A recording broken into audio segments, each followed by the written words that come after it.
तो अब हम 4 प्रश्न देखने वाले हैं। पहला प्रश्न है, निम्न में से अपरिमेय संख्या है। जो कि हम जानते हैं कि अपरिमेय संख्या उसे कहते हैं जिन संख्याओं का दशमलव प्रसार अशांत हो और अनावर्ती वाला हो। तो यहाँ देखने पर पहला ऑप्शन है 2, 2 का दशमलव प्रसार कैसा है? शांत है, इस कारण ये परिमेय संख्या कहलाएगी। दूसरा है 2.2, 3, 2, 4, 2, 5। यहाँ देखने पर हमें पता चल रहा है कि इसका दशमलव प्रसार अशांत है और अशांत में भी कैसा है? अनावर्ती वाला है। तो ये कैसी संख्या होगी?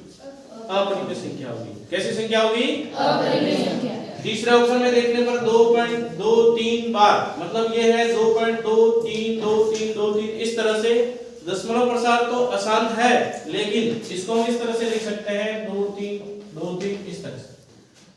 दशमलव प्रसार अशांत तो है, लेकिन कैसा है? आवर्ती वाला है, इस कारण ये दी हुई संख्या परिमेय संख्या कहलाएगी। इसी प्रकार 2.23 दशमलव प्रसार कैसा है? शांत है, तो संख्या कैसी होगी? परिमेय होगी। तो इसमें कौन सा ऑप्शन राइट है? दूसरा ऑप्शन राइट है। इसी प्रकार दूसरे प्रश्न में हमने देखा कि यदि दो परिमेय संख्याओं के लिए एचसीएफ और एलसीएम बराबर है तो हमेशा संख्याएं कैसी होगी? हम जानते हैं कि दो धनात्मक संख्याओं a और b का गुणनफल उस संख्याओं के एचसीएफ और एलसीएम के गुणनफल के बराबर होता है।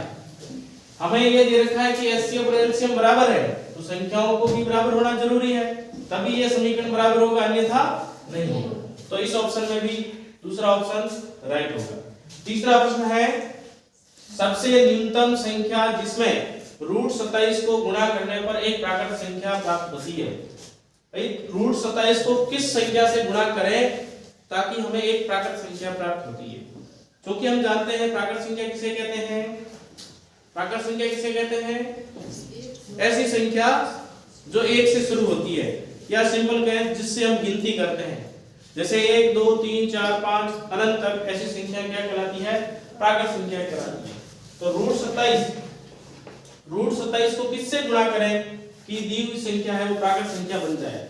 तो उसको 3 से गुणा करने पर, देखो √27 में हम अगर इसके गुणनफल लिखें गुणनखंड के रूप में, तो 3 गुणा 3 गुणा 3 लिख सकते हैं, और इसके साथ में 3 का गुणा करेंगे तो भी हमारे पास संख्या कैसी हो जाएगी? अपरिमेय संख्या प्राप्त होगी।